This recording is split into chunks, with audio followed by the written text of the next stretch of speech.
Hello, good evening to you all. You're welcome to Pedrapolos podcast. It's another beautiful day. Thank you to you all for being there for us, staying with us all along till this day. It's an honor for me and for everyone behind Pedrapolos podcast. So it's another beautiful Saturday, and we are here tonight with Mr. Obina Stanley of Achievers World. You're welcome, Obina. Thank you so much. Thank you. Thank you so much. It's a pleasure being here once again. It's Thank you an for honor having for me. me to be able to have you again tonight, Yeah, and and I'm sure that my viewers will be very happy whenever we have you around. It's an honor, and the wisdom, the knowledge to for us to the wisdom that you share with us is always a blessing, and it's really an honor for me to have you again once again, and thank you so much. most likely we are going to have another friend join us later on in the show. I hope he's able to make it because he's putting one or two things together. In fact, when he saw the topic, he said that he would do everything humanly possible to join us. So, welcome, welcome, and welcome once again. I want us to talk tonight about self preservation, learning as a form of self preservation. Why why did we come up with this topic for this episode? Is this a lot of people in our endeavors in life, we no matter how hard or toughened we might have been due to the experience we have had in life, no matter how tough minded we are, at times we still have that moment in our life where we doubt, not necessarily we doubt ourselves in a negative way, we question some of the things that we do. And we, as a human, it is only human rather for us to be very sure of some of the things that we do in life. So at times, we have that moment when we have this one-on-one talk with ourselves, maybe through thinking out loud, maybe through reflection, going through the things that we have set out to do, to know if things are really the way we had planned them from the beginning. And in all of these things, we learn from experience. So I have seen a lot of things in life, and I have had experiences of other people through my discussion with them and everything. And I do believe that we learn in life to preserve ourselves. Through my discussion with a lot of people, I happen to believe today that we learn in life as an act of self-preservation. I don't know if it is the same for you or for every other person out there, but I happen to believe this today. And why do I say this? We all believe in change. I believe, just like myself, you will have known, Mr. Opina, that there is this Greek maxim that said change is the only constant thing in life. I don't remember the Greek philosopher that coined that phrase, that said it for the first time, that all that is ascribed to, but it's a common saying in our day-to-day life that change is the only constant thing in life. And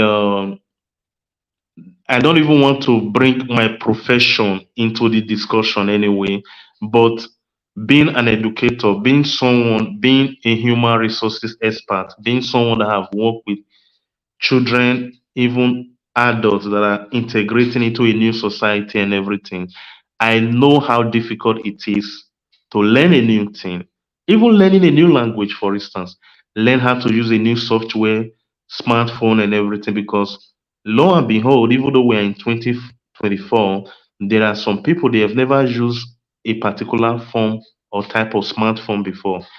Why am I making these examples? Is just to be able to explain to our listeners or to anyone that cares for that matter that learning, as easy as it might sound to be, or change that we all profess to be constant in life, it is very hard.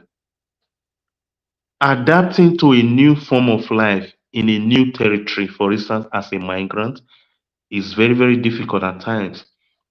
So, how do one continue to adapt to changes in life, in your place of work, even your personal life? It means that we make that effort to continuously learn from our day-to-day life to be able to maintain relationships, to be able to maintain even our profession, to be able to work with other people, to be able to live as a citizen or as a human being. So we don't talk about the discomfort of learning. Oftentimes, when we talk about these things that look simple, we even tend to commonize it. We tend to judge people that they have not been able to do it. It's simple. And in our last interview, you made me to understand that one of the reasons that create that need or the need that you aim to find a solution to here in Italy is that you discover that a lot of people, due to the language, they find it difficult to study for the Italian driver's license. And you've written a book.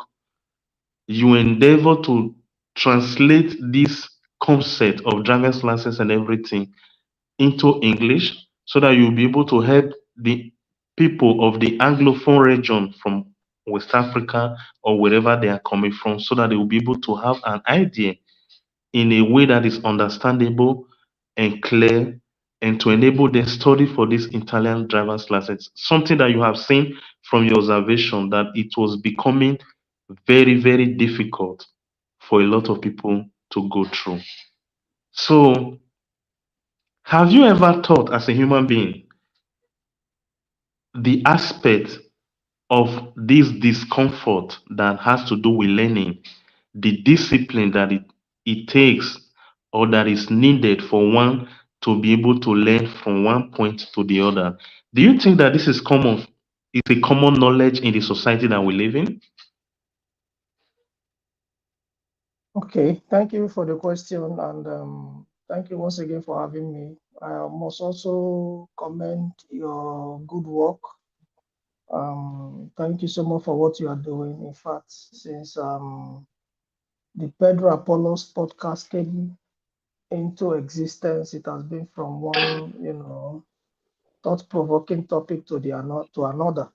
So Thank you so very much, Mr. Obin. I'm we grateful. are grateful, and I want to encourage you to keep up the good work because what you do is visible. We see them all over the place on social media and even in town. So thank you for putting yourself in that area to bridge the divide It's an honor for between me. the those that don't know some kind of things and the knowledge you are getting from what you are doing. So keep up the good work. Thank you Now, so very much. I'm grateful. you're welcome. Yeah. Now, one of the things I've come to understand with my experience, my experience with people is that learning is very, very difficult. It's difficult for everybody. It's not only, there are some people that are, it's not only for a group of people to Mm-hmm. learn, to unlearn and to relearn. These stages of life or these stages of metamorphosis is difficult, Yes. but when there is an innate desire for achievement, when there is an innate desire for achievement in any given endeavor, we must understand that the only way to achieve is to learn the process, to understand the process Mm-hmm. of that achievement. And one of the ways to understand that process is to learn and unlearn and also relearn some things. And that is where discipline comes into play. For instance, you were talking about the driver's license issue. Mm. I have told you my story some time ago. I said I discovered that there are times that the time is actually coming Mm. when jumping from one bus to the other will become inconvenient. Most of the Absolutely. things is this when you picture the future, that is why every individual must be vision oriented. You don't just live for the now, You must picture the next 5 years. You must be able to picture the next 10. Where am I heading? These are Mm-hmm. realities of life. You must be able to ask yourself, in 5 years' time, where am I heading to? What do I want to see in my life? Because one of the things I've come to understand is that every human being is created, or should I say, is born with this hunger for something. That is why when a So child is true. born, one of the things you don't teach the child is how to put something in the mouth. The child is not taught where the mouth is. The child that was born today, you don't teach that child where the mouth is. You will discover that anything that the child hands, anything you hand over to that child, the next thing is to put it in his mouth. You don't teach a child where the mouth is. So true. You understand? He does not put it in his eyes. You don't give the child the food and he puts it in his eyes. No, he puts it right in his mouth. That is to say that every human being is born with that hunger. You know, so Mm-hmm. one must be able to identify where their hunger is and then fuel it. How do you fuel it? By learning or by going through the procedure. One of the procedures is by learning. I saw myself in this country when I came that, look, I'm using this as an example because it is very practical to me. I saw myself and I said, look, I want to be in a situation whereby I'll no longer be dependent on the public bus service, because I saw myself that time is coming whereby I will be very busy. I came to the country with a lot of, aspirations. So Yes. I saw myself that there is a time is coming when I'll be very busy. And because I'll be very busy, I'll no longer be dependent on the, public bus service.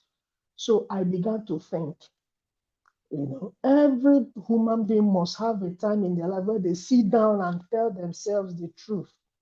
Where am I heading? In 5 years' time, where am I going? What do I stand to achieve in 5 years' time? What do I stand to achieve in 10 years' time? Mm-hmm. And when you have a concise picture of where you are going, when you have been able to picture the vision of your future, every wise individual must be able to, draw out the plan, because there's a plan. You must draw out the plan as to how to get to that future, or as to how to achieve or realize that vision. So I thought about it. I said, no, there is a time that will come. I will no longer be dependent. Because most times you see the bus service in the country where we live is scheduled, Yes. and most times they don't wait for you. We are the one that will wait for them. So with all these things, I said, no, I think I have to go for the driving license, course and then get it. So I think that was in 2013. When I opened the book in 2013, the driving theory book in 2013, I could not understand the word because they were all written in Italian. So what I Mm-hmm. did, I asked myself, how do I understand this language? Because this is a system that works in this country, that they are not going to change their system because of me. I am the So one that true. must conform to the system. So what I did was you know, went to register myself to learn the Italian language. I think I did that for a year or 2 years. I think 2 years, if I'm not mistaken. So after 2 years, when I opened that same book again and I began to read, I could then understand. Remember the first time when I opened the book, I did not understand. I couldn't understand anything. But because I have gone through a learning phase, when I opened the book again, I could understand perfectly. And that was where the journey began. So I began to follow suit until I arrived at the destination. So learning is a prerequisite for everybody. everybody, as long as you have this innate hunger to evolve, because like I said, everybody has that hunger, except you don't Mm-hmm. want to fuel your own. Every man has an hunger. Every woman, every individual have this hunger, innate hunger, the desire to be better. But the problem is that some people are discouraged because when they see what it will take to get to that desire, they are not willing to assert the discipline that is required to get there. So every individual must be willing to learn because there's this phrase that said the more you learn, life is like a school. The more you live, the more you learn. So And true. any day an individual stops learning, they start dying. The day an individual stops learning, that's the day they start dying without knowing. Mm-hmm. So as long as you want to live or you want to remain alive, learning is a prerequisite to remain alive. Learning, you cannot do away with it. You cannot wait. Because look at the world we are today. There are things that are happening now that were not happening 10 years back, 5 years back. I think 10 That's years back, true. there was nothing like AI. Not to the level it is today. The That's concept, true. the idea was just there, but not Yeah, in but it was in not its yet the manifest reality. form today. Yes. Some years back, 15 years back, social media has not gone to the level we find it today. Not at all. So if you, even though most of us, the millennials, it's difficult for us to conform like the Gen Zs, but that does not mean that we are not supposed to try as much as we can to learn because the world is evolving and revolving at the same time. When you decide to become Absolutely. stagnant, the world will knock that person off. The world will knock the person out. So every human or every individual must be intentional as the world is revolving and evolving. You revolve with it and also evolve with it. So true. So in life, learning is very, very essential for any human being, for any individual. Thank you so very much for telling us about your story once again. That is so important. And for those listening to us, this is just Mr. Obina's experience. Every other person might have gone through a different process. But the most important thing that we need to be able to take away from here is that for you to do that particular thing that is important in your life, you have to be able to do what is necessary to be able to get there. And that's the learning process that we are talking about here.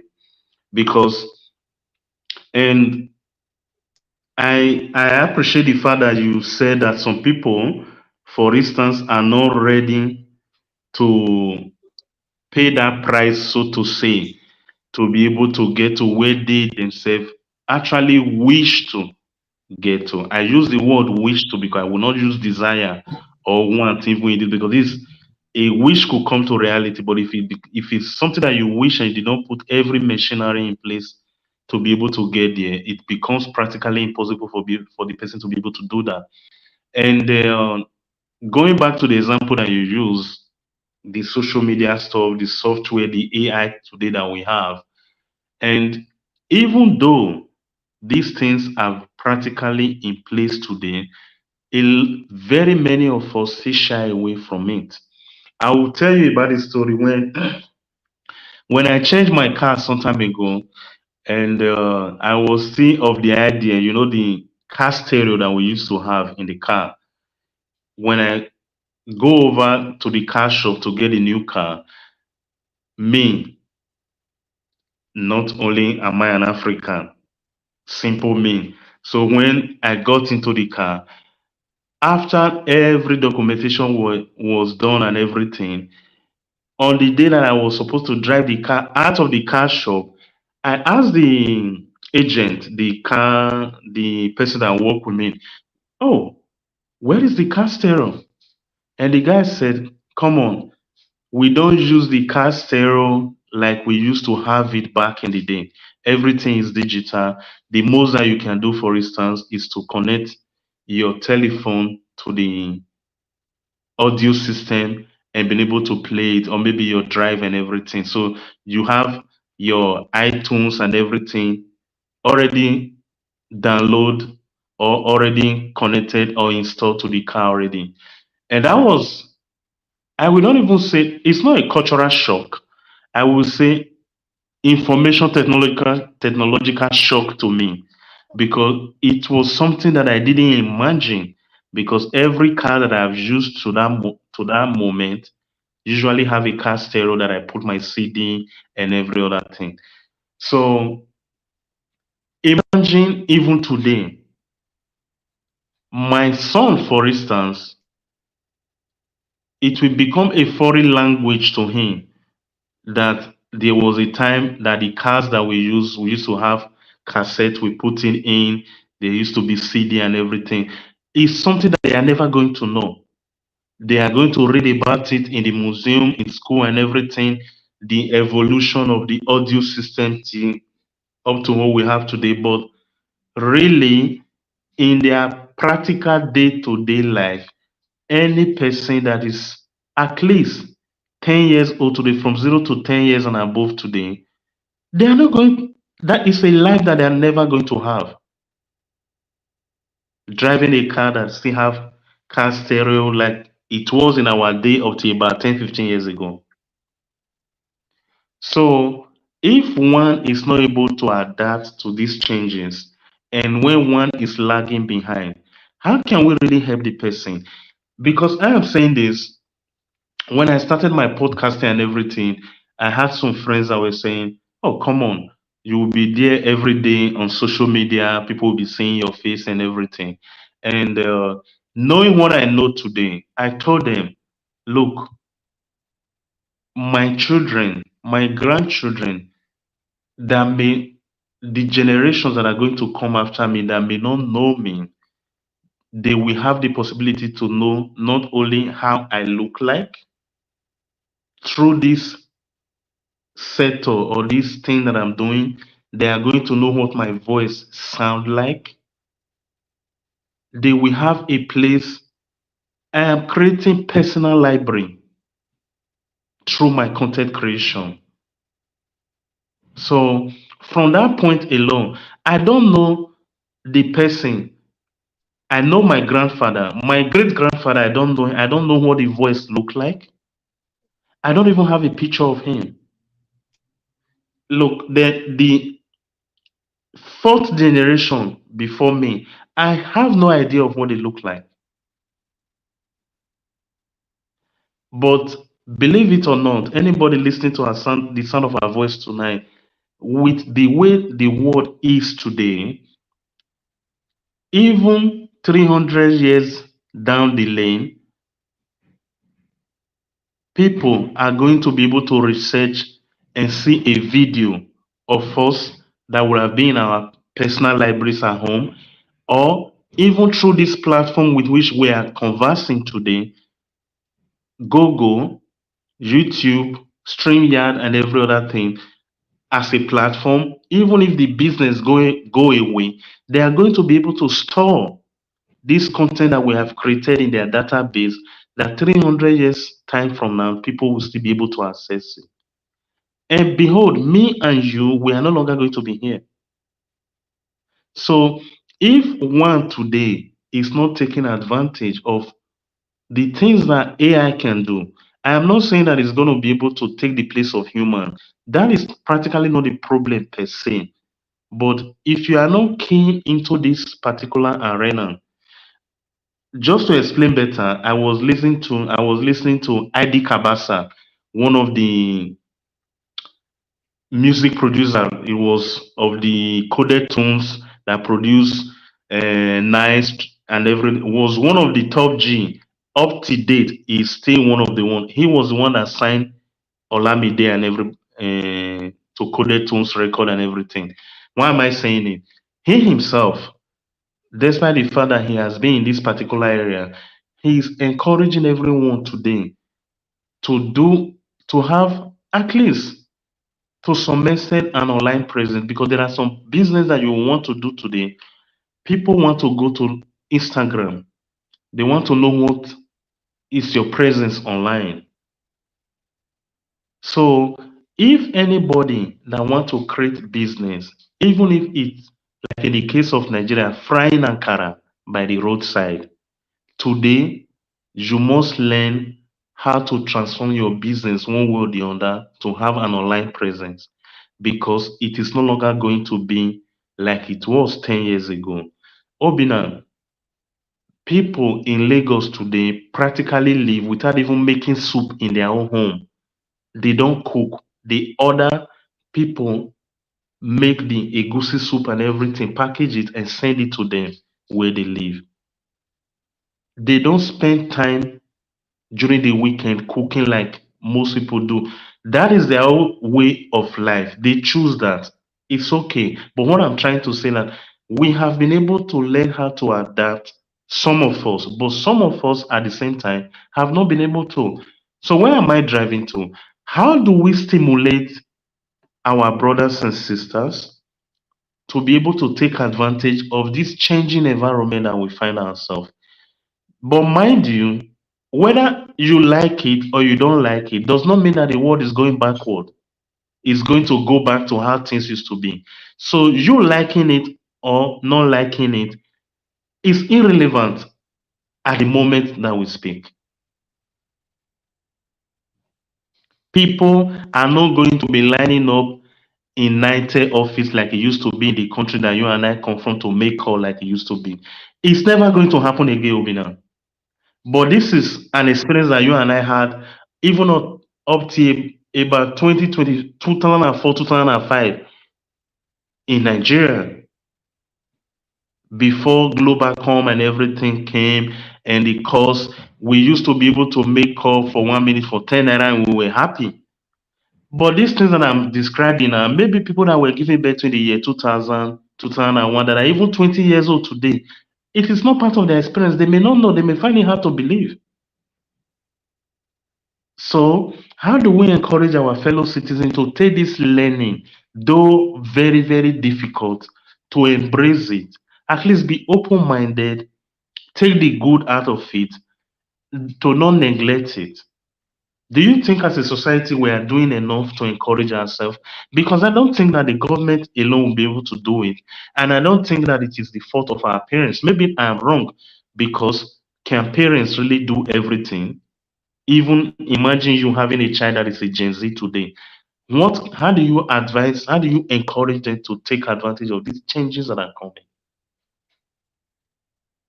Okay, thank you so much. Before I answer the question, let me digress a bit.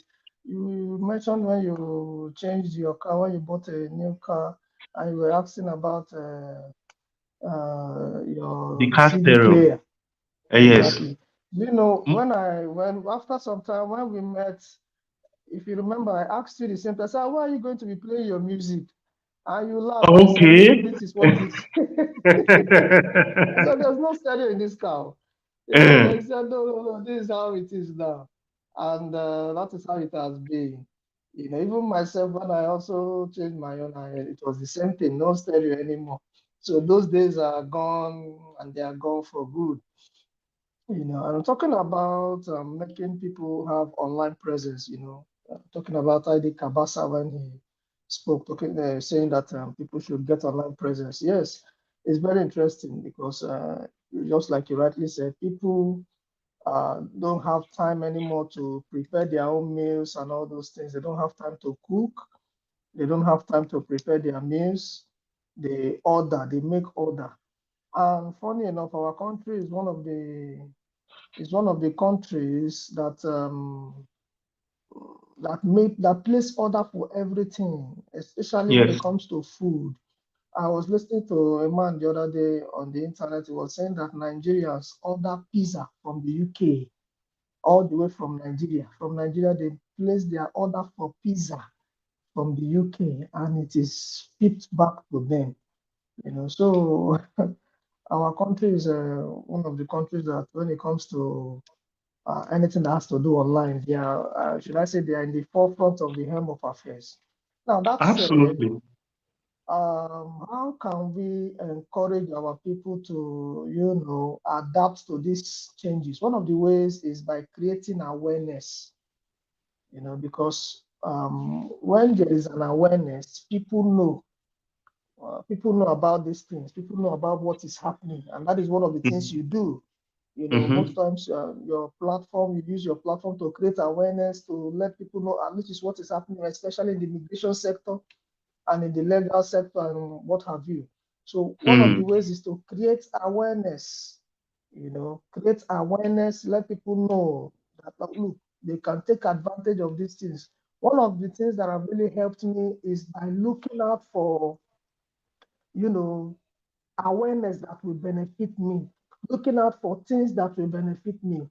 As, for example, as somebody, as a photographer and a video coverage individual, Mm. I am always on the lookout for, top apps, top softwares that I can use to produce perfect digital pictures, Yes. So I'm always on the lookout for it to get, platforms that I can be accessed, I can be accessed to, that will provide me with softwares that will make me, produce digital pictures that are perfect, digital videos that are perfect. You understand? So it's creation of awareness, and individuals must be, ready to, look for things that will benefit them.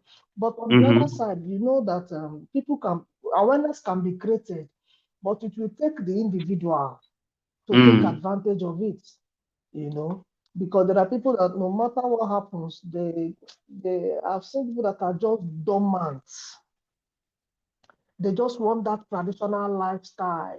Go to work, come back home, watch television, take dinner, go to bed. That rat race, they are just comfortable with that rat race. They don't want to,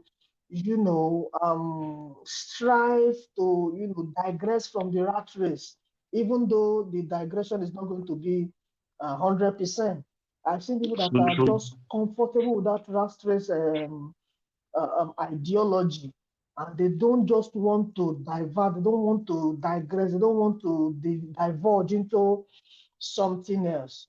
That one, in that case, there is nothing you can do for such an individual, because Mm-hmm. you can only create awareness, but you will not force anybody to follow suit. Like we used to say, he said you can take a horse to the stream, but you cannot force the horse to drink thereof.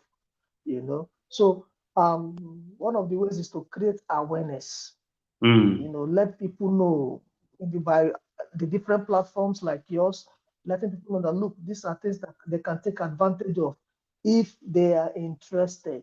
But they will have to be interested to take advantage of those things. For instance, you can see that one of the things that the traditional education system has failed, let me use the word failed to do, is to teach people on finance, on how to be financially independent.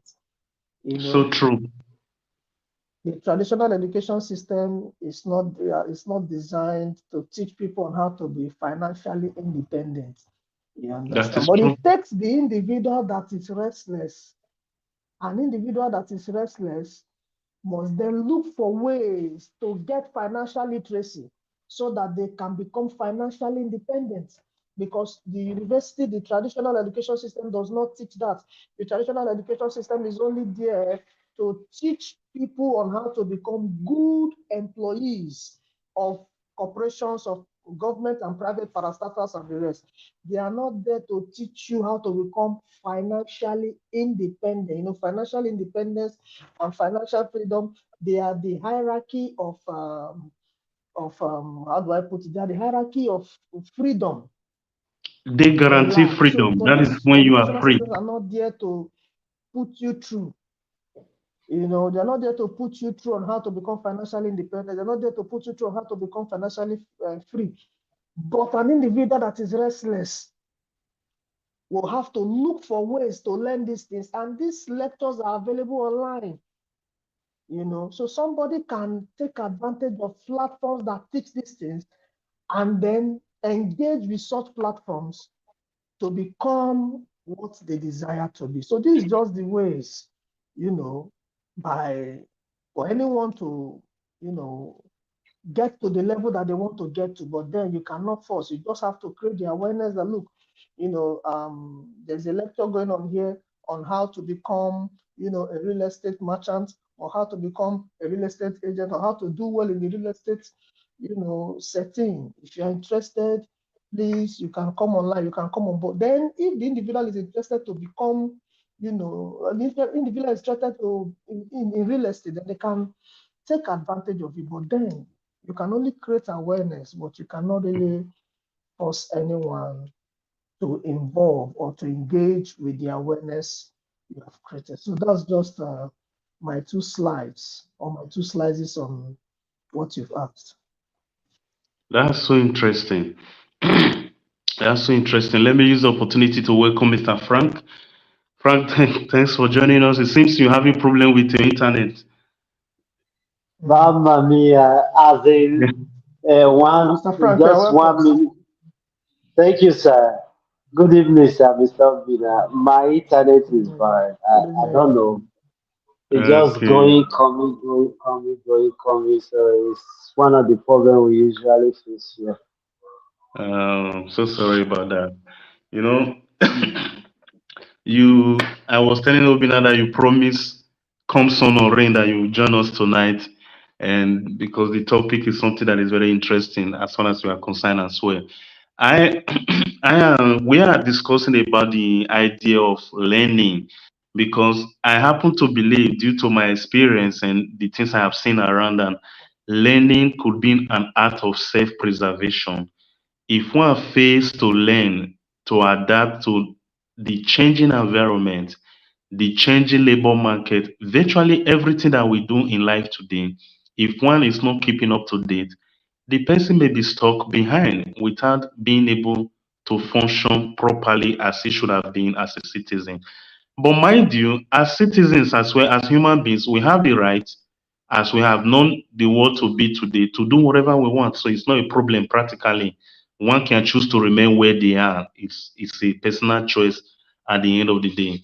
But do you have you ever had any experience of finding it difficult to manage the discomfort that comes with learning? Because I happen to believe, Mr. Frank, that a lot of people are scared or shy away from doing the proper learning that will help them adapt because of the difficulties it takes to learn. Learning is not easy. I have seen, although we say change is the constant thing in life, majority of us are very scared of of changes that may come either in our private life or in our professional life. So, what has been your experience navigating life, managing the discomfort that comes with learning to adapt?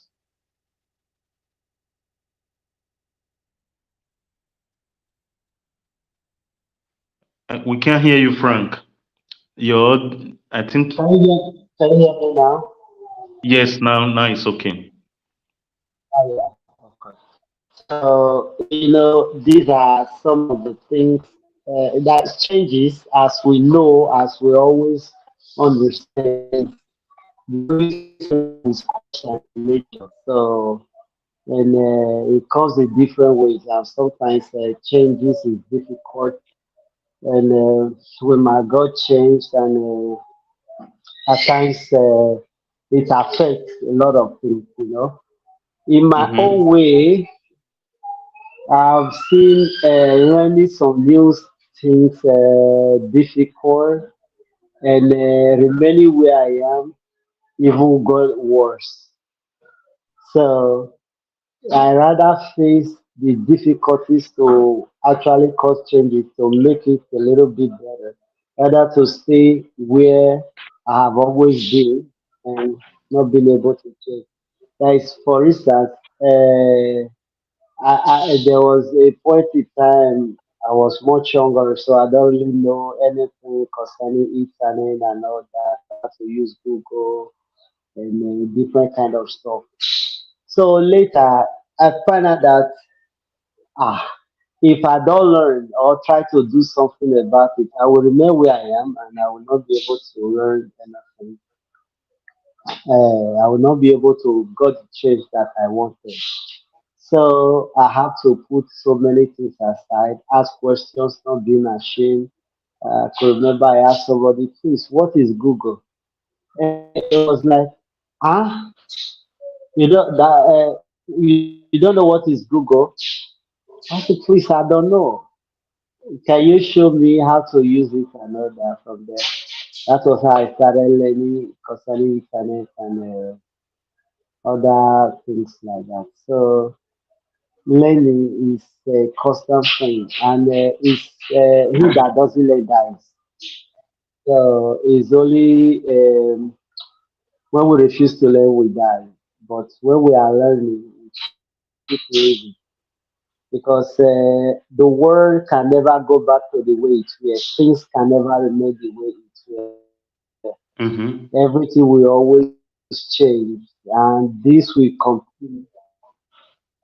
I could remember some few years ago, we used to use that TV.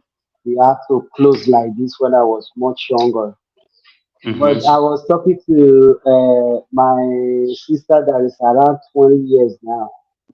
Then I asked her, have you ever seen TV that is closed like this? I brought out a picture, I showed it to her. He said, is this a television? I said, of course, this is TV. Okay. This was the one that we used or we saw before now.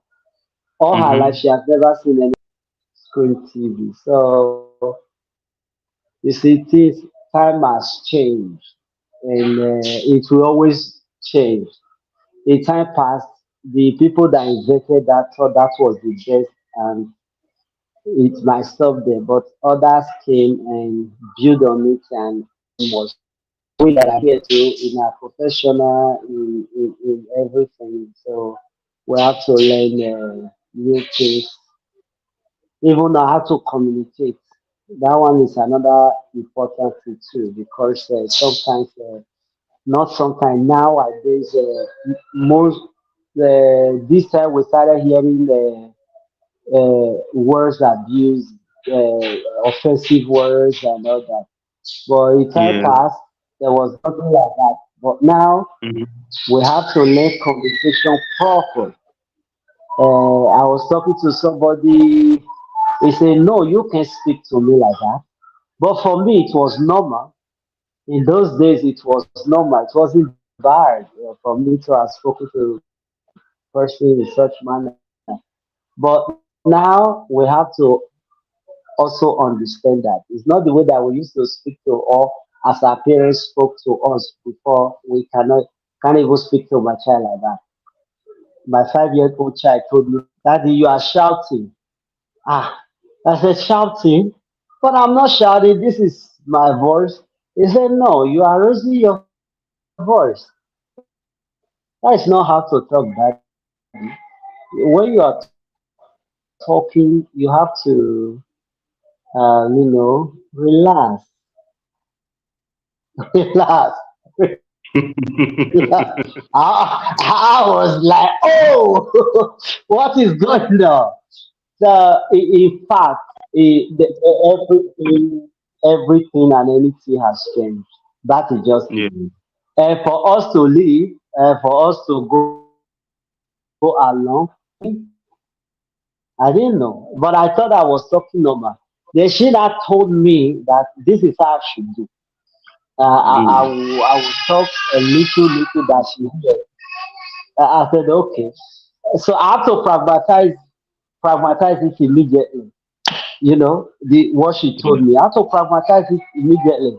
Then I actually talk like, hey, please, can you? He said, yeah, I hear you. Yeah, babe. It was funny, but I was just imagining who taught her and all these things. Those things. Where are they coming from? You know. So everything is changing, and it will keep changing. So that's my take on it. And the best thing we can do is to learn. We Yeah. just forget about yesterday and continue to do. That's it. That's true. Thank you so very much. Let us take some comment because Tiasha is on the comment section. Let me see what she has written. Okay, Pedro is the man. Okay, thank you so very much, Tiasha. You are the bomb too. Then let's see. No network can stop you. Okay, she's talking to you, Frank. No network can stop you. That's a good one. That's a good one. It's interesting, guys. Being able, we it's a very simple discussion that we are having, but this I believe that even as leaders in the society is our responsibility because if majority of our fellow citizens are not able to adapt to changes that comes along in life, it will become a problem as well. I was watching a video some time ago. The person was an expert on AI and every other thing, and and was discussing that in that sector, one of the things that he believed is actually somebody that is maybe an aide to the president of a World Economic Forum. He was saying that one of the preoccupation that they have is what to do with humans when AI would have taken over most of the job the way in their opinion it should be in the future. So there is a problem, there is a monster lurking in the corner that we need to resolve as a human being, as leaders in the nearest future. And that is just one of the things that may come in the future that has to do with AI. But speaking in specific concerning us here in Europe, for instance, or maybe some of us that are in diaspora, I don't know how familiar you guys are about the law that the European Union Parliament passed last year, because in the year 2035, combustive engine cars will no longer be made in Europe.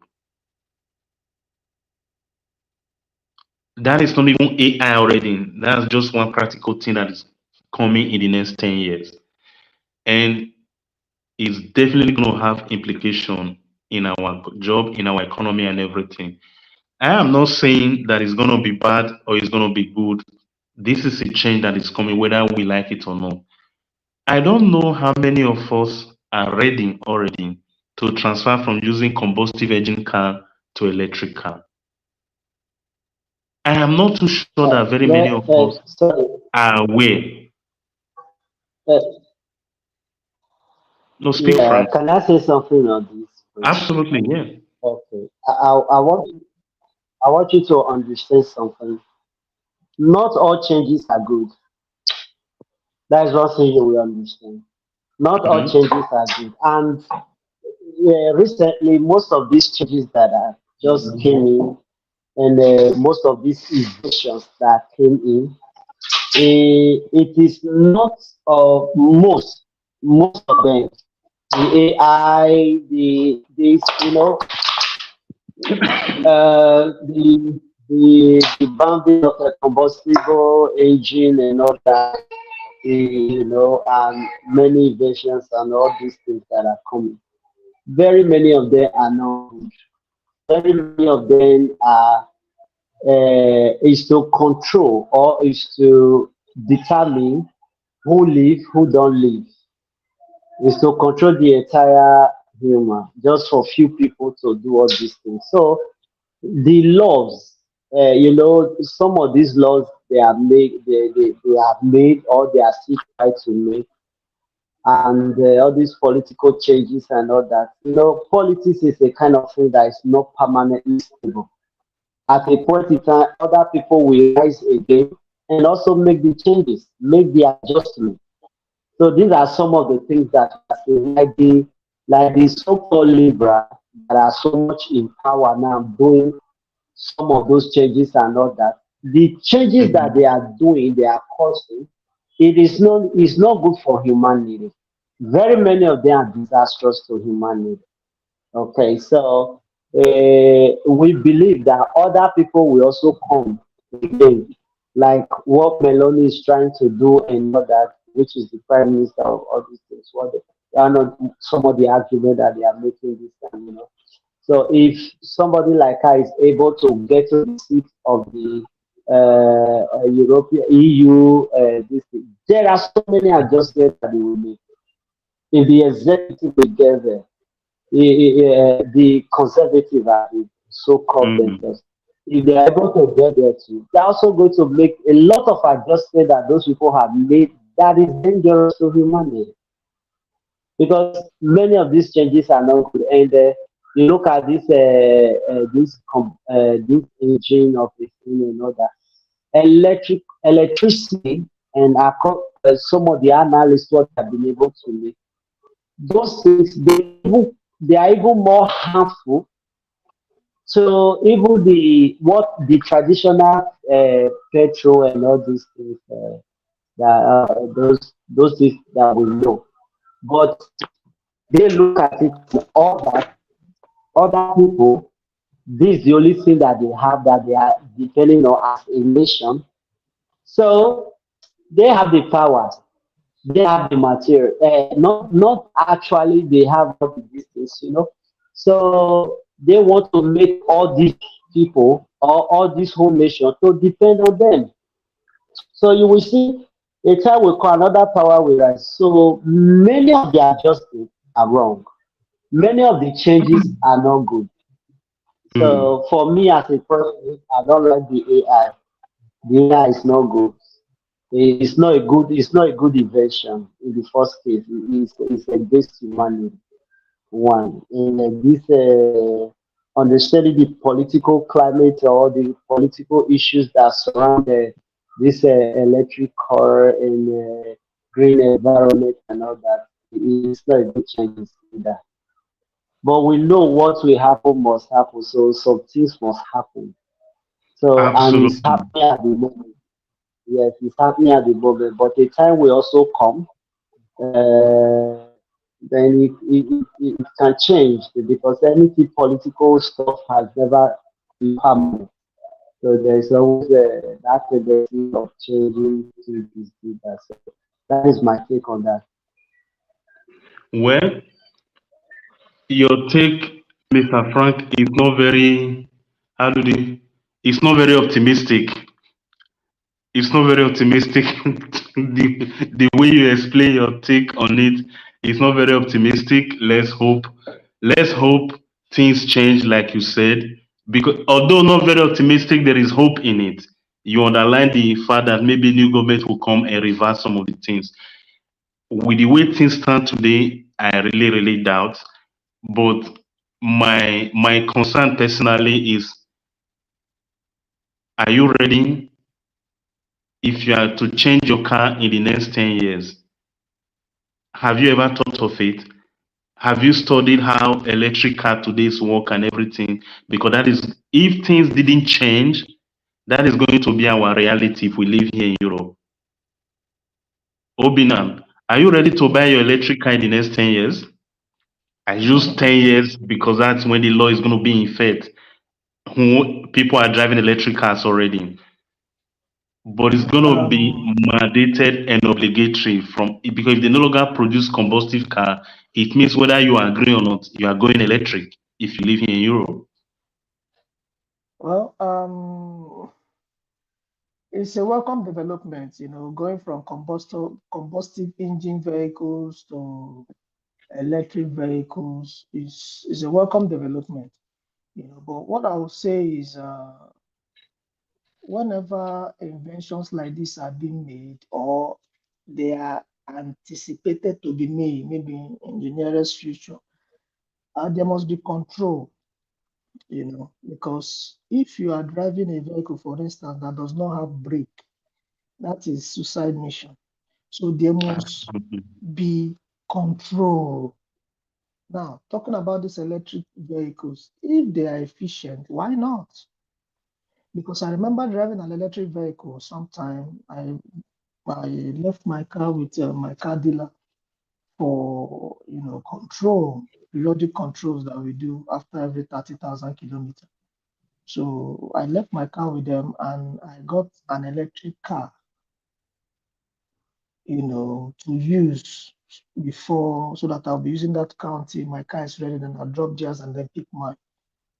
But that electric car, I must tell you, is not with what I saw, except they improve. But with what I experienced, electric cars, they are not efficient. That's 100%. I'm talking about 100% electric cars. Electric car that they gave me to use until my own vehicle is good.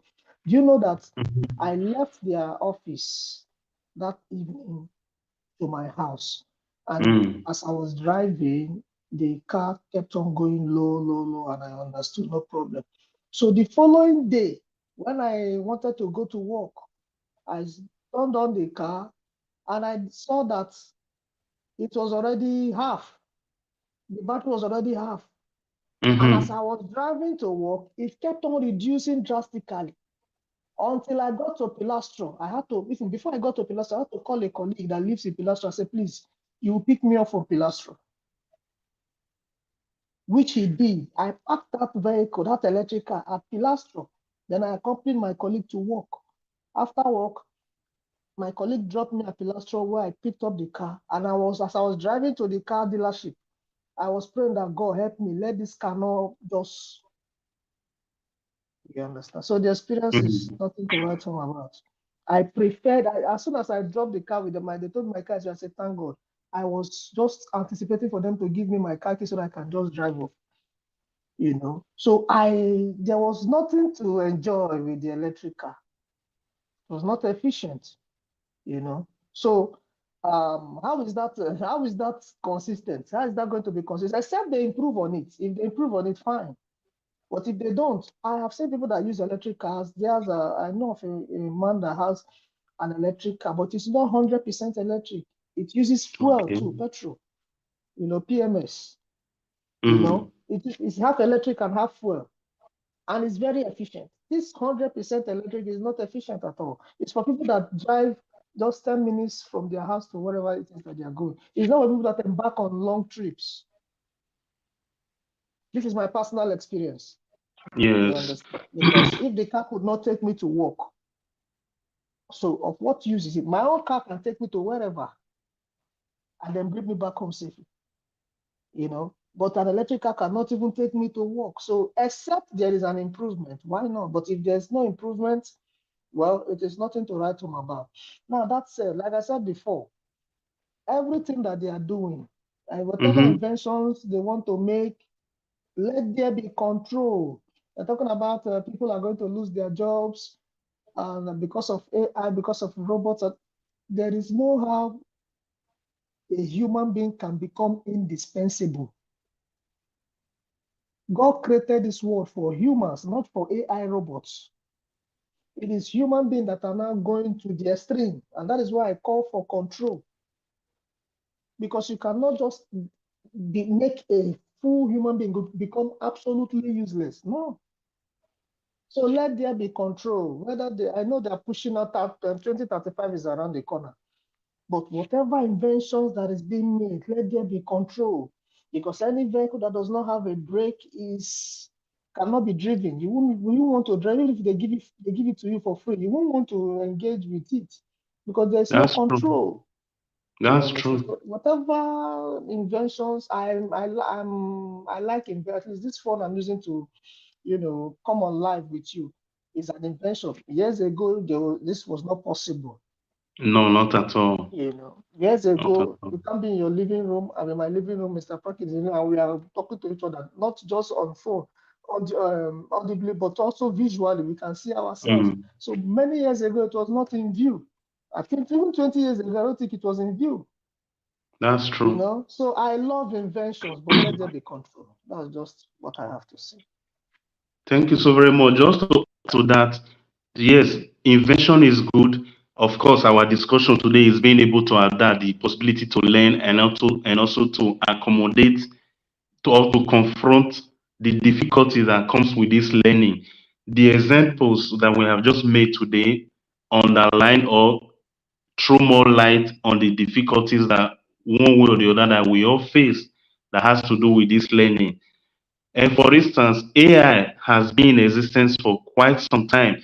When we type on the phone and the phone on its own predicts the things that we are typing, that is AI in function. I said AI, AY, AI. Sorry, AI, guys. yeah, It's AI. AI has been in virtually most of the things that when we search things on Google and everything, the algorithm that bring similar words to us and everything, all of these are AI.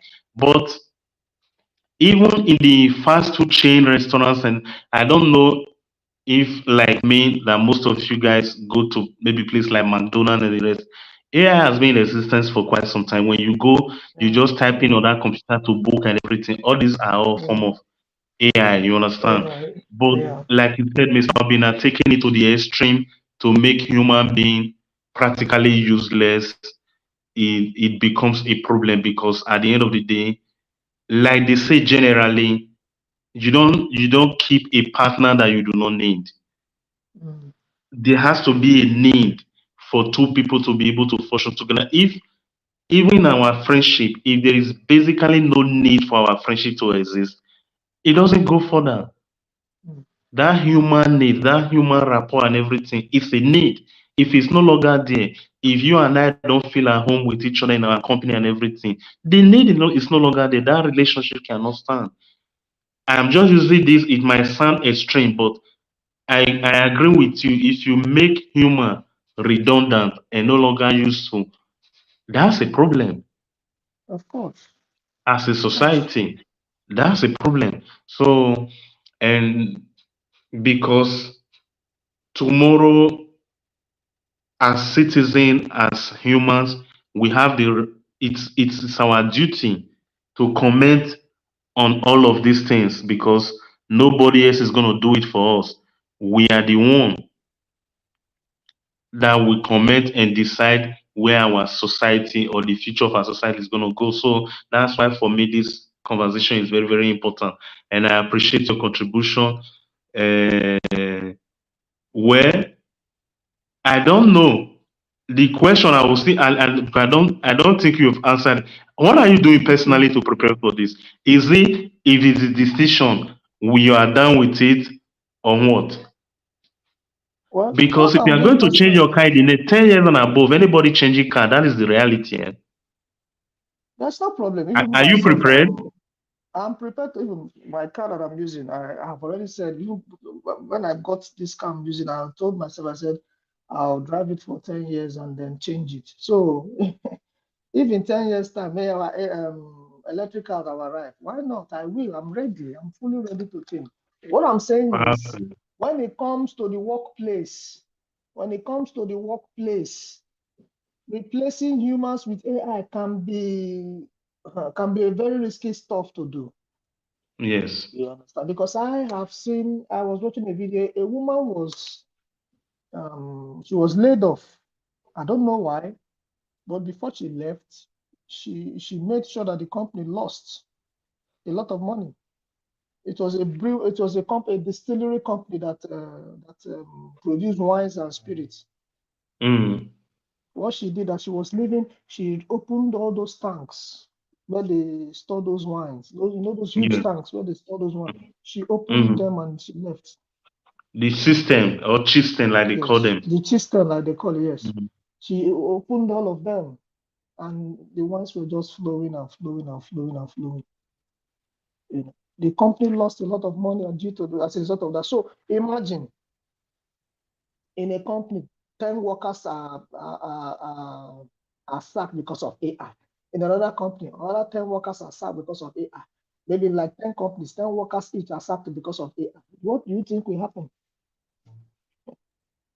So that's why I call for control. When they are producing all this AI, let them also think that look, humans cannot be indispensable. There's a place for AI and there should be place for humans. McDonald's have this AI, but human beings are still there. AI cannot go and fry frittata for you. AI will not fry. the chicken nuggets, those chicken nuggets. AI will not, AI can take your order, but they are not going to be the one that will fry it for you. So even as they are making use of all these robots, let there be control so that at the end of the day, these humans that are going to be redundant as a result of this AI will not come back and destroy the AI, because it can happen. So let there be control. As a human being, let there be a place for humans, and let there be a place for AI. Not exchanging the positions of humans for AI. The entire positions where human beings are working, in exchange for AI. Right? In the place where I work, we use AI too, but humans are still there. Those robots and everything, when you program them, they act, they obey the instructions that have been programmed into them. But human beings are there to control. You understand? So let there be place for humans, and let there be place. Let there be control. The word is control. Let there be control. If they bring a good, if they produce that electric car, and I test it and I see that it is not like the one I used last year, then why not? Why not?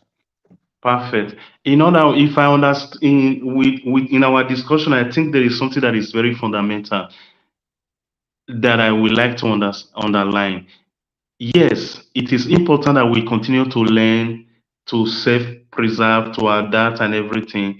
But it is also true, like Frank said, a politician can come and create law.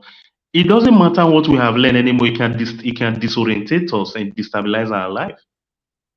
Not politician per se. I'm trying to say an invention, because Frank said not every invention is good.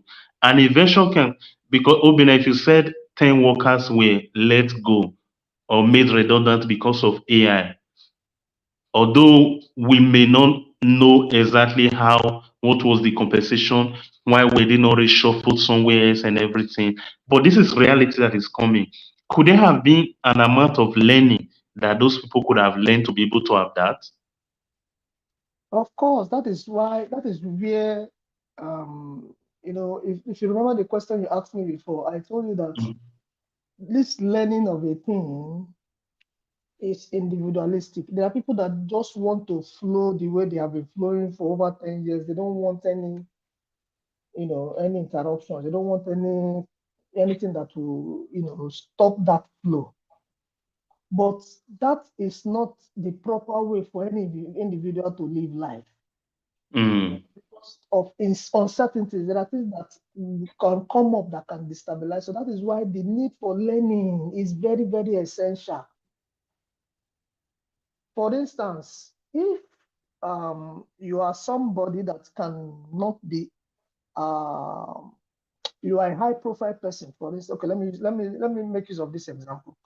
There is a woman I was watching some time ago, and she was saying she's a high person in a company. She has several offices that she is the head of the departments in that company. Then a young man resigned, and they called on this woman, and they were telling this woman that, look, you have to prepare the resignation, the formal resignation papers and all those things. And as she was preparing these documents, the owner of the company, called the young man and was saying, look, I know that you have resigned, but I don't mean this thing I want to tell you in a bad way. I don't mean it in a bad way. You said you wanted to resign, and I said, that's fine. But if this woman says she wants to resign, I will beg her, I will cry, I will do everything humanly possible to keep her. But you told me you want to resign. I said, fine. So try, it was not advising the young man, I said, try and make yourself valuable.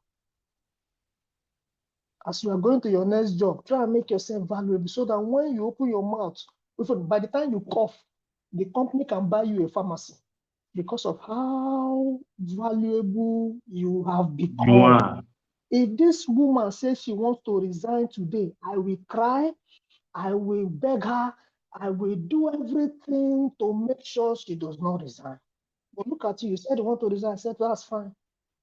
And they are preparing your resignation documents. So try to make yourself valuable. So what am I saying?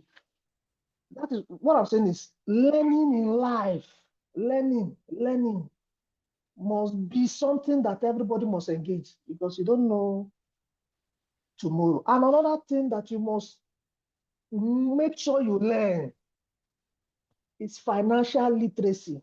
You must make sure you get it because, like I said before, the traditional education system does not teach us that. They only teach us to be good employees, good accountants, good bankers, good lawyers, good doctors, good, all those good employees. But you need to learn how money works. So that even if they don't lay you off from your job, you have already become a high profile person. Even that job will be afraid to lay you off because of the knowledge. That's why learning is very, very essential. Nobody must do away with learning.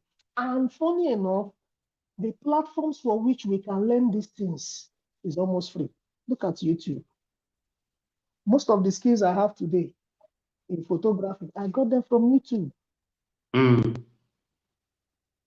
I've been able to, whenever because most times I am given an opportunity to organize, as in to, how do I put, to speak over events, like a Mhm. coordinator to coordinate events. I learned all those skills. It's a skill.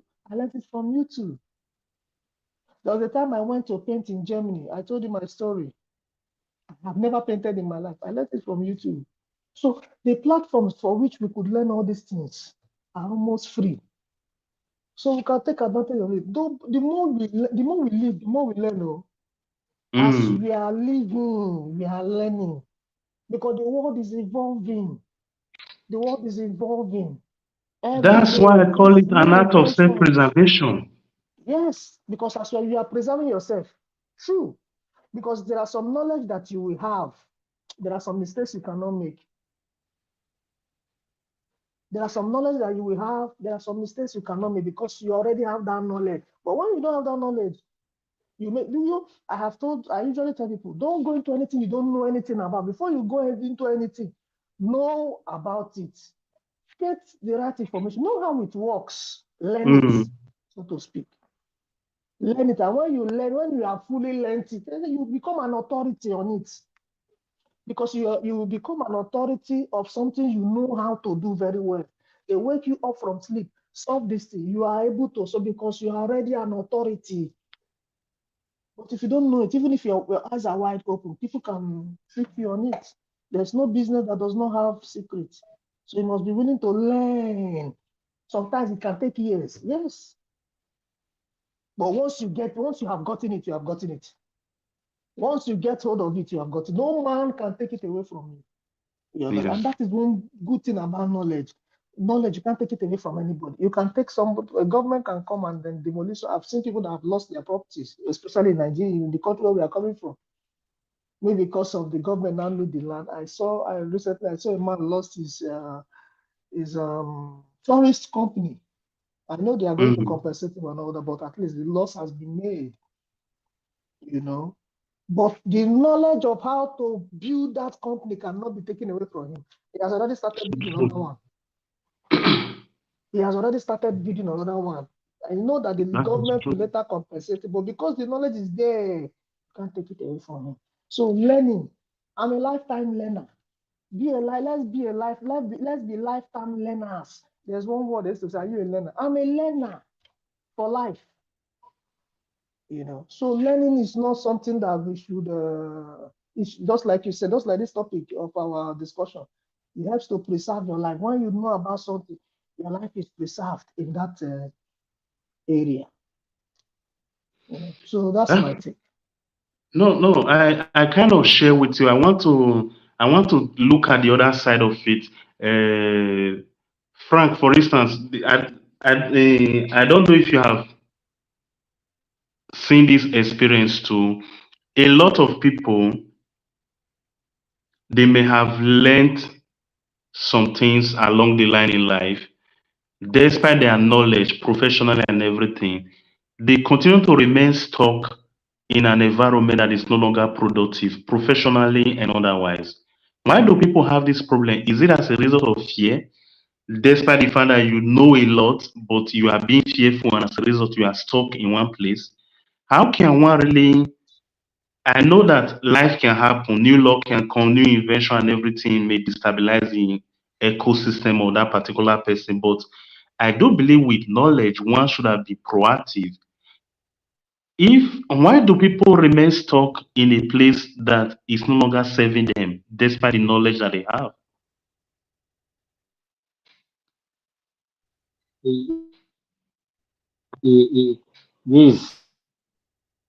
This is so nice stuff to talk about. I want, sometimes we know, but we do not act. Mhm. Knowing Sometimes we not know, but we do not act. acting is like the mathematical law. Is minus times plus is minus. So eh, we know we don't act, and being, there is a fear. There is a certain guy that I know. Even me myself, this thing is what I'm still swimming in. So now, but why can't I just make the move so that I experience if there is anything that will come? You understand? So Yeah. the many a times, you see, it's a psychological problem. It's not really what you know. You can know so many things and understand so many things, but there will be a kind of fear. What if? What if? What if? You see, the fact that a man is poor doesn't mean that he didn't know anything. He knows. But, but what if just that little step to just go further? Many of us are stuck in life, stuck in business, stuck in marriage, stuck in a kind of work, stuck in several things, stuck in a country. You understand? Because of the fear of the unknown. What if? But knowing very well that this thing is not working, that I have to make a change. But sometimes we don't want to endure the pain that comes with change because change never just comes so sweet. It comes with a lot of pain, even if you learn, to apply the knowledge. It does because what you know will test you. What you know will test you. It will resist you because you have to be strong enough to prove that this thing is real. You understand Mm-hmm. that I can do it and I can face many a times we don't want to take that. For example, that is what I don't want to do. But I've seen how much it has affected me and how much it's affecting me still. Okay. So what I know, I must be able to prove it. And in proving it, what I know must resist me for sure. You have to be a resistor. And that resistor is the ability to fight through, to really prove that you know it's for you to be persistent and consistent on that matter. Okay. So just like there's also a brother that I know, we do talk together all the time. He's very good at those IT stuff. Very Mm-hmm. nice and many skills. But he knows whatever he knows is not profitable here in Italy due to the settings and all that. But if he should be in a place like UK, America, Ireland, or even in Germany here and all that, several times he has gotten something online. They will ask him, come, they will test him and say, come here, come here. But yet, hmm, what if I should go there now? And this one is not like that. until he got a terrible something happened to him like that. The change is that he never want to make them. Now he wants to make it, but he's no longer fit the way he was. So many of us we are stuck in a place, even if we know that this thing we should, because sometimes what you know may not be actually be useful where you are. So the new skills that you're acquiring may not actually be useful in where you are. Sometimes it happens like that. Okay, so um, there are things that are functioning in a certain place. There are things that are not functioning in a certain place.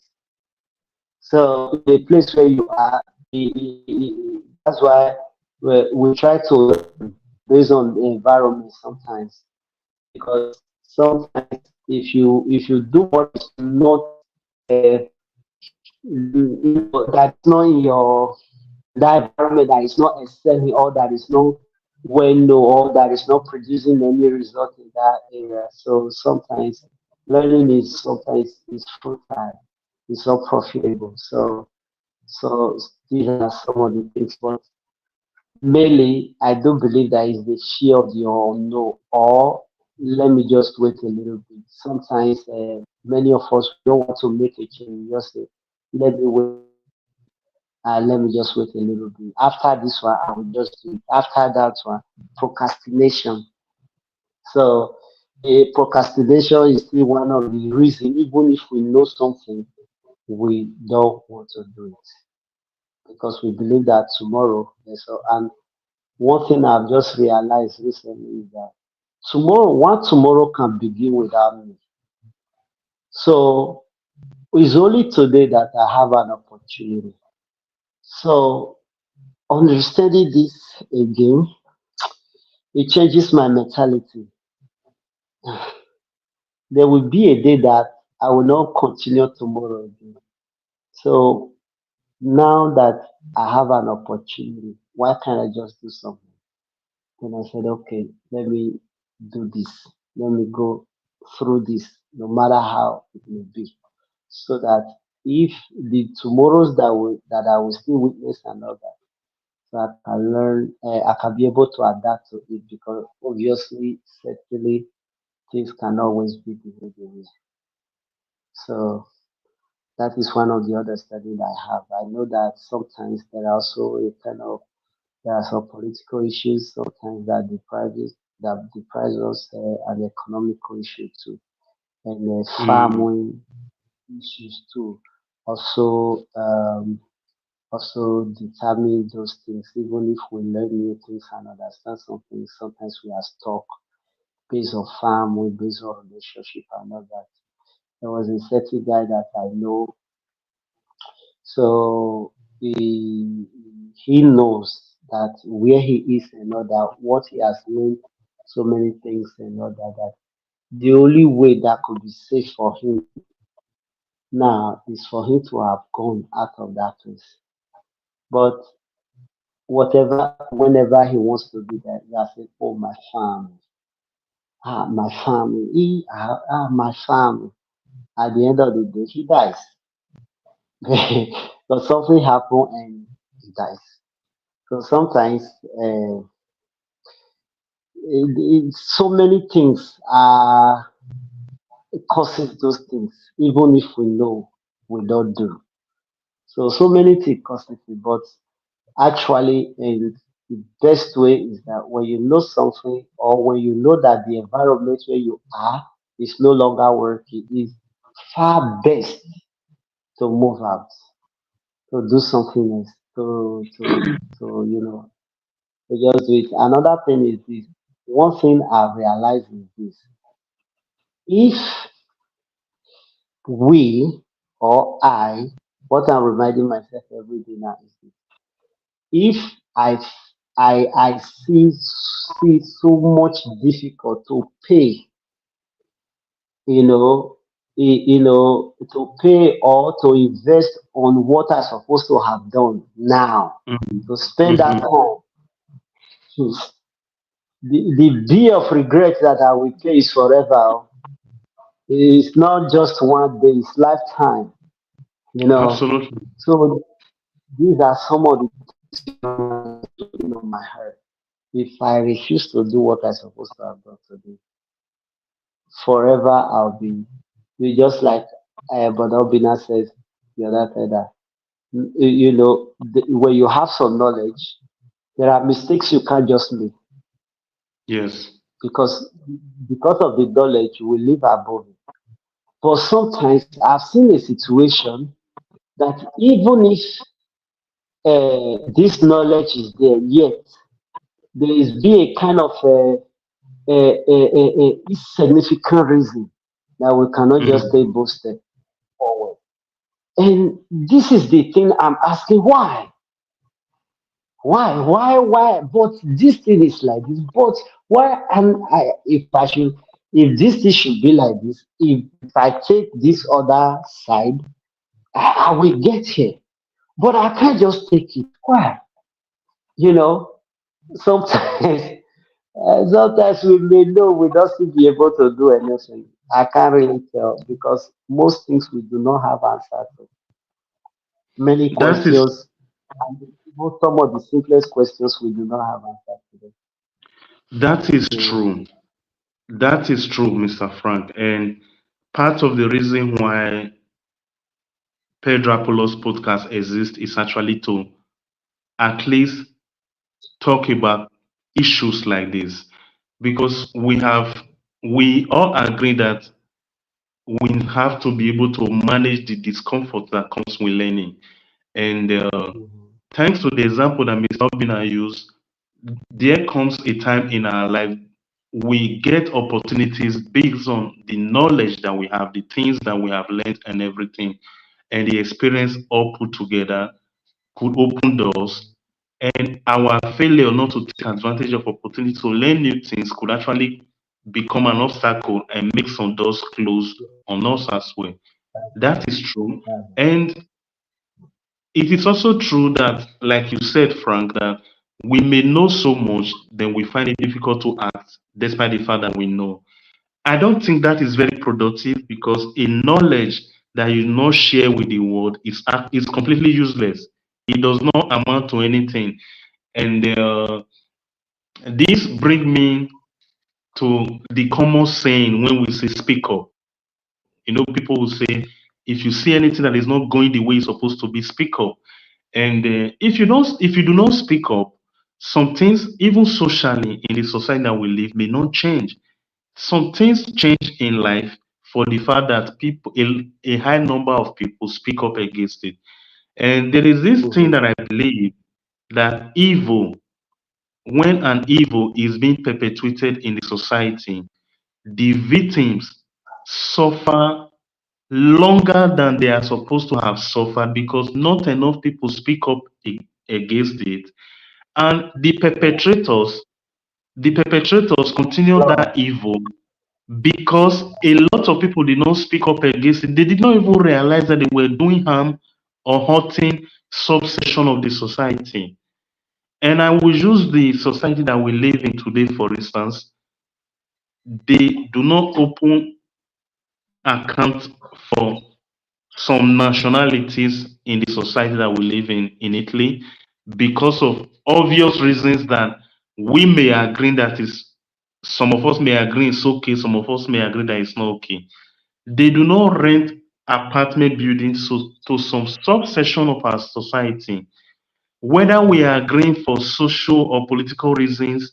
But the fact remains that no matter what may have been the justification, as we speak, there are some families, women, children that do not have a place to stay, not because that their parents do not have a job or whatsoever, but because it has become part of the culture in the society that we live that they don't give house to people coming from sub-Saharan Africa. mhm. We cannot even classify it as racism officially because it's not as if it is the government of the society that said don't give house to black people. So it's very, very confusing, and it's even a battle that is really It's a social topic that is difficult to speak about because obviously you cannot force private individuals to give their private house to people. You see why it is confusing. But not Yeah. speaking up against it is still not the right thing to do as a social commentator Yeah. because we know whether we agree or not, some families, some subsection of our society that we live in, we call it our home. The three of us talking here today, we have lived in this land for more than 10 years. So we cannot wash our hand off Of it. course. But it's a social issue that we have in this land that need both political action and Mm. social and economic action to tackle it. Can we keep quiet for a very long time? I don't know how long it's going to be because I do believe that the young children that are going through these Yeah. difficulties with their parents and everything, maybe one day they may even ask us, bro, This. why these things were being done to us? What did you do? I don't know. I'm just being crazy in my thinking. I'm saying this We just to support the idea, Frank, that you said that some of us may know we may not be able to say or do anything, but it's not the right approach, in my opinion. If you are living in an environment that is no longer serving you, I think the best thing to do is to summon up that courage to leave. There is one thing in a human resources, guys, that is said: if you have a responsibility in your place of work. Any job that gives you responsibility without authority is not a good place to, it's not a good job to do. If it is your duty to work in a particular shift, you can take this glass and put it to from point A to point B. And in the course of doing that job, even your mental capacity and everything put together, you don't have authority over what happened in the course of you executing your duty. That's not a job for you, that's slavery. Mm-hmm. But Mm-hmm. how many of us actually have this knowledge? How many of us are actually able to speak up in our place of work when the need actually arises? These are difficult things to actually articulate properly for a lot of people. Like you said earlier on, Frank, some of us need to learn how to speak. Some of us need to learn how to think out of the box.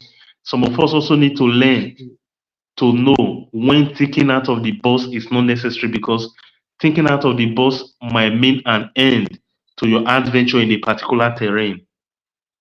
I strongly believe this. I have Of seen some people, I have heard some experience and everything. I tell people today, fine, think out of the box is good, but you should know when there is a limit to think out of the box. Except you are ready to say, fuck it, I'm moving on. You may not think out of the box in certain circumstances in your life. Mm-hmm. Mm-hmm. So, So I want to quickly comment on this so I will not forget some of my point. So okay, please do. this as we're talking about because we'll find that in this place where we are, some of us without some of our nationalities, we don't have an opportunity for bank account. We don't have an opportunity to get a house and some other things, some other jobs that we would like. That first of all, these are some of the things that bothers my heart so much. Sometimes it's not to speak that that's so much a problem. Who will listen? If I speak, if I shout, who will listen to me? These are some of the things that comes into consideration because we see the way because in every country or in any part of the world, the law says punish the law punishes whoever that offended it. I believe that is how it is. But to Mhm. stereotype a whole people is something else. It's something that is out of hand. And If you look at it in Italy, the way they do it systematically to see that government doesn't have hand in it. It's an individual stuff and all that. What they like this, like that. There was somebody, an Italian person that I spoke to, and he said he lives in UK for several years. He came back because of the mother, because the mother wasn't really too well anymore. So he has to come back and put some things in order because the mother was very old, so she was about to go. So he has to come back and put some things in order. Then I asked him why you were there and all these ones. Being an Italian, what happened? Were you restricted in some areas and all that? You can't do this, you can't do that. He said, no. If you should do anything like that, I will take you to court. All these things, there are law concerning it and all that and all that. I said, okay, for instance, you are an Italian. They told you you are an Italian. So because you are an Italian, you will not have an access to house. Not that you have committed any crime. You have everything. All it takes for you to rent an apartment, but you told no. What would you do? He said, I will sue the person. I will sue the person. There has to be a reason. So then I asked, what if you want to open an account and all that? They will tell you you cannot be able to open an account and something like that because of this, because of at times they may not give you any kind of cogent reason, but you will know that is because you belong to a certain, because you're an Italian, that's why they don't open accounts for you. He said, if I have that evidence, I will sue them. You get it now? So I will Mm. sue them for what? What crime have I committed? I will sue them. He told me different kind of why he would be able to sue them. Then I now ask him, why is it that we here in Italy, they cannot give us ours? They cannot give us, we cannot open an account. Their reason is that some people they pay there was something that they did before, but now it's not everybody. So yeah, I understand. We got this conflict sometimes. But the truth of the matter is that government don't care about it. If they care about it, they must have done something about it and all that. In the UK and other advanced places in the world, this is what they did. They knew that these things will happen. They did it in such a way that individual will not have that so much power to suffer another person. So that's why I said that in Italy they did it in such a way that they will say that government doesn't know anything concerning it, individual or group of people they are doing this.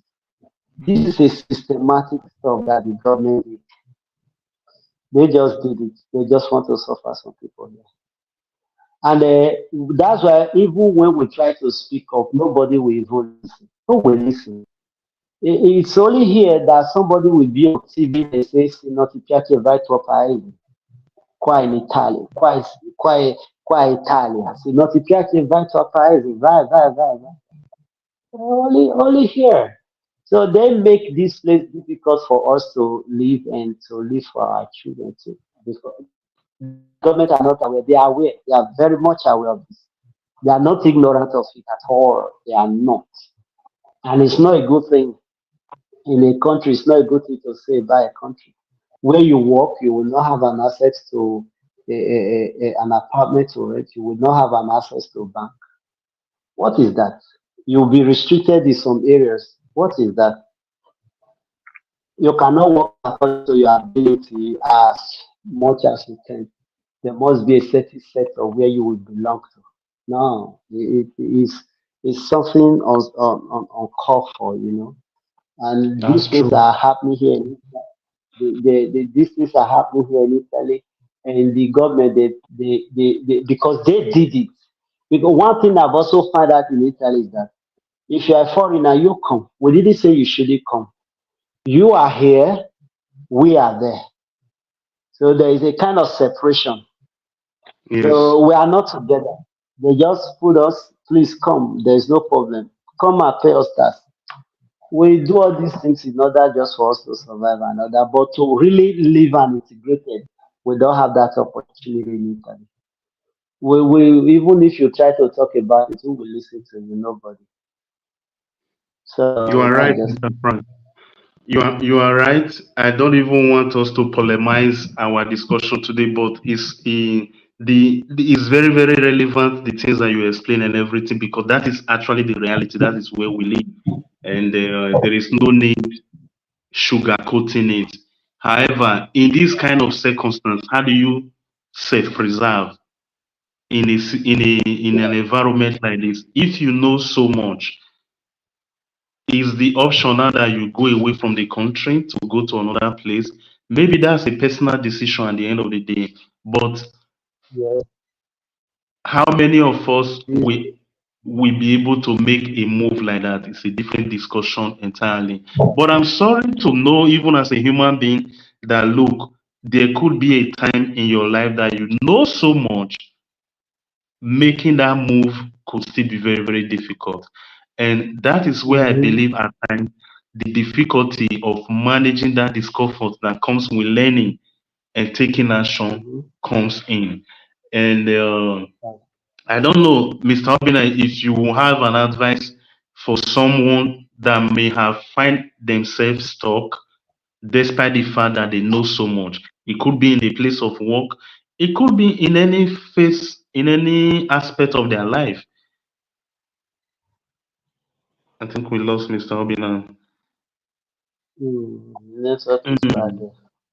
Yeah, the network is That was, the network is eh, really crazy today. So I don't know what would be the best also, advice to give anyone in that kind of situation. I mean, in conclusion, what what would be the advice that we can give someone in that kind of the, situation? the best advice which I'm giving to myself and Mm, encouraging myself and others is this. First, as you have known what you have known, you have discovered what you have discovered. But to mm, make the move, major issues, all you just have to do, um, don't be afraid so much to take a step. That is it. And when you because sometimes knowing too much also is also a problem. yes. Knowing too much is also a problem. This one, no, this one, no, I know. If you just know, sometimes don't know something. Even Mm, if you know, ignore it and go ahead because knowing so much keeps us even backward. So in so many cases, I could remember in those years when I wasn't having document. That was when I traveled. When I was not mm-hmm, having document, I went to almost 5 countries outside where I was living in Europe. I don't have document. I will just take a train. I don't know, but I know where I'm going. You understand? So now that I have document, I'm even more afraid now. What will happen to my document? What if they should seize it? I'm not limited. I'm not limited because knowing that in Italy, if you should have a problem of document like lost or this that, it's very difficult to have it even when you want to renew your document. How those things are difficult. It's a kind of limitation now. But in those days when I never care about those things, it was what I want to get, it's what I was running after that was the driving force. Then I was good to go. So sometimes it's good to limit some knowledge. It's good to limit some learning. Even if you know about it, ignore it. And just go your way which and means do what. which means ignorance can be a blessing at times. Sometimes what we even call ignorance is what is will make us fearless. Well, in that because how do you put it? As in, it make us careless. It make us careless about so many things, you know. This one will That give me. limit That's that why will hold some, us back. yes, that's why sometimes you see that they say that professors are some of those people that are most poor because they know too much. They know too much. Where you should go, where you should not go.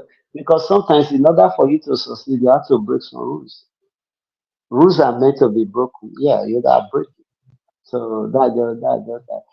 The best advice I would give to myself and to everyone is this: don't be afraid of the unknown too much. Don't let the unknown become as in one. Just have the courage. Encourage yourself in a hard time to take the harsh decision. Because Hmm. without a harsh decision, there wouldn't be a good result. There gotta be a very harsh decision. Even when the things are not palatable. They are not palatable, but you just have to do it just like knife. Just do it. Just do it. At the end of the day, you will smile. But what you don't do, you can't be blessed. Yes. What you do not do, you can never be blessed with it. So, but it's what you do that's either a blessing or a curse. But what one doesn't do can be blessed for it. So with this, I believe we should be able to do something because this is how I'm encouraging myself to move from one stage to the other, even when it's most difficult. I say, yeah, I can do it, you know, no Mm. matter how it is. The final move that I really need to move, I'm still working hard towards is to make sure, however it is, I'm able to do it, you know. So, because Thank if I observe too much the wind, I will not be able to sow. Because the Bible says, "He that observes too much of the wind will not be able to sow." Because sometimes you have to ignore the wind that just go your way, you know. So that's so it. true. I share the idea as well, especially the example that you use of the professor and other people that are doing great things in life. This is not to say that professors are not doing great in their own field, they are doing great, but most professors that teach you about business, they have not even run business in their life. So, and that makes a huge lot of difference. You understand? That's a good one. Thank you so very much, and I hope that our listeners or whoever come across this video later on take it to heart. If you find yourself, it is very important that you continue to learn for your personal self-preservation in your profession, in your personal life, in your marriage, like we have discussed about tonight. If you find yourself stuck anywhere in the world, like Frank said, take that courage and move. Obina, thank you for coming back. I'm happy that we're able to get you back. My question was that what will be, in conclusion, what will be your advice to anyone for our personal self preservation, professionally and otherwise? If you find yourself knowing so much, you know really well that this thing I know, I'm qualified to be greater and bigger than what I am, you find yourself being stuck in a particular place, how can one manage that kind of difficulty? Like I said, that at times it's psychological blockage. Is there a way out of it? Yes, there's a way out of every problem. There's no problem that does not have a solution. All you need to do is to look for the solution in the right within the right corridors, you know, because it's not every solution that is a solution. You need to Mm, the That's right. right approach, the right approach, you know. Uh, you see, when you are looking at a problem from a particular angle, okay, let me use this expression. You discover that if you are on the ground floor of a building, mm, you will discover that if you tend to look afar, your view might be limited. But Mm-hmm. when you find yourself in a 10-story building, you will discover that you can look over the whole city. So yeah. what that means is if there is a level or there is a level of knowledge that you will get to, you will discover that what you are seeing as a problem is not actually a problem. a The problem. reason why Yeah. you are seeing it as a Mm-hmm. problem is because you are still in the low level of that of a particular knowledge. Mm-hmm. So what Mm. you need to do is to get more knowledge. For instance, if you come into a hall and the hall is dark, many of us have been to several halls, maybe a hall for a wedding ceremony and the hall is dark, and Mm-hmm. you put on your candle, you discover that candle is light, but it cannot really do much. Then if you put on a single bulb, it's also light, but it cannot really cover the Yeah. entire hall as big as it Yes. is. But you discover that it is, or it will take floodlights to illuminate that hall. You understand? Yes. It will take Mm-hmm. floodlight. It will not take candlelight. It will not take bulb light. It will take floodlight, enough light to illuminate that hall. That means it will take enough knowledge to come out of every problem. That is number one. And number two is you must talk to somebody, because that is where mentorship comes into play. Mm-hmm. Because what you are passing through, somebody has passed through it before. There are some people that will come to me and they will ask me some questions. But because I have passed through that stage of life, I'll be able to advise them on how to go about it. So Yes. that is the place where mentorship comes into play. That thing you are finding as a Yeah. problem, somebody has gone past it. So it is that person that will now tell you what he did when he had that problem that you are going through. So there is need to speak to somebody that has more knowledge. For instance, you are a business person, you are business oriented, and you have come to a roadblock in that business you are doing. Common sense demands that you look for a mentor, look for someone that has, gone through business and have scaled every height in business. Speak to the person, or better still, get their materials, that learn from them. And another thing is that as you learn, as they give you insight, you must be willing to take steps. The willingness to take steps must be there. You don't Mm-hmm. go to somebody and the person helps you to, talk to you about how you are going to get out of that problem. I expect the person to, you know, work the solution for you. No, the person has given you an idea. What you need to do, you must be willing to take the necessary steps Mm-hmm. to scaling that height. The necessary step must be taken. So the everything falls back to the individual that has that problem.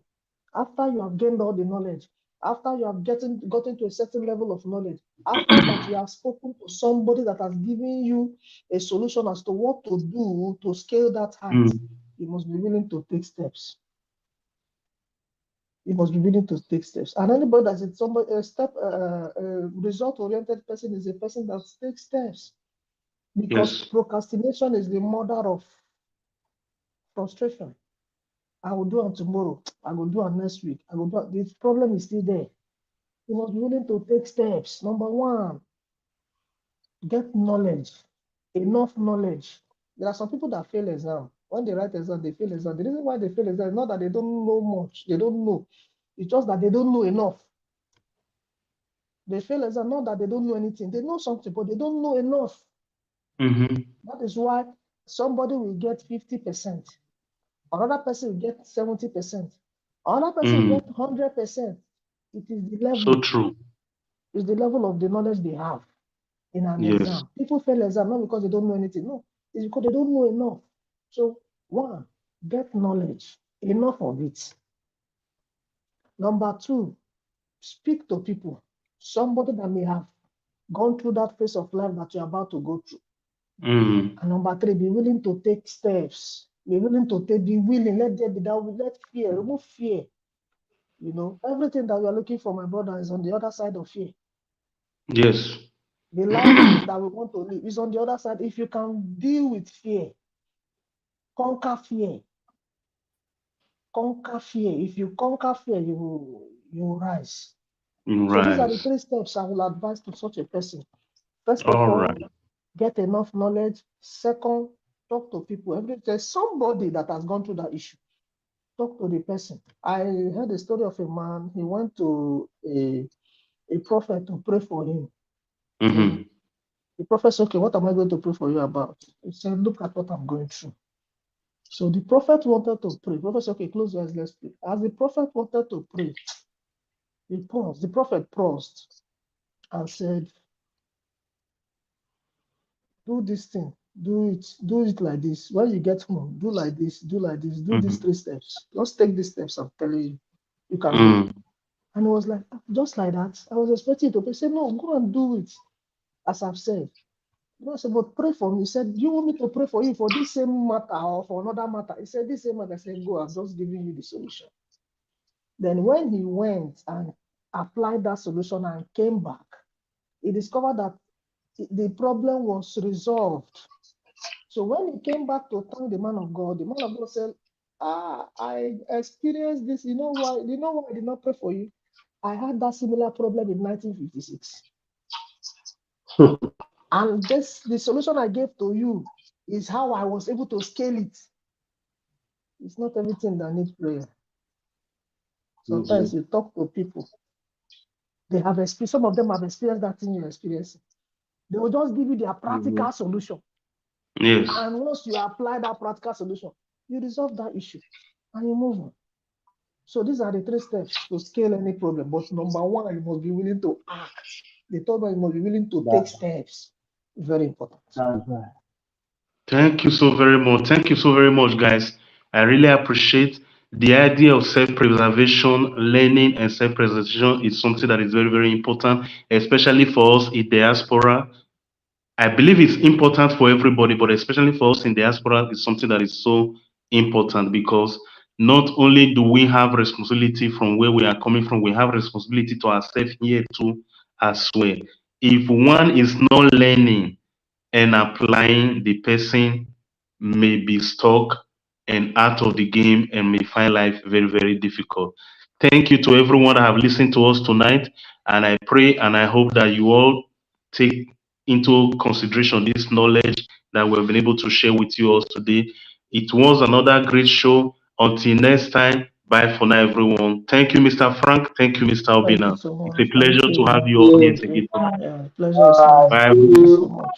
see you next week, guys. So, Bye bye. Thank you so much. Thank you. Ciao, ciao.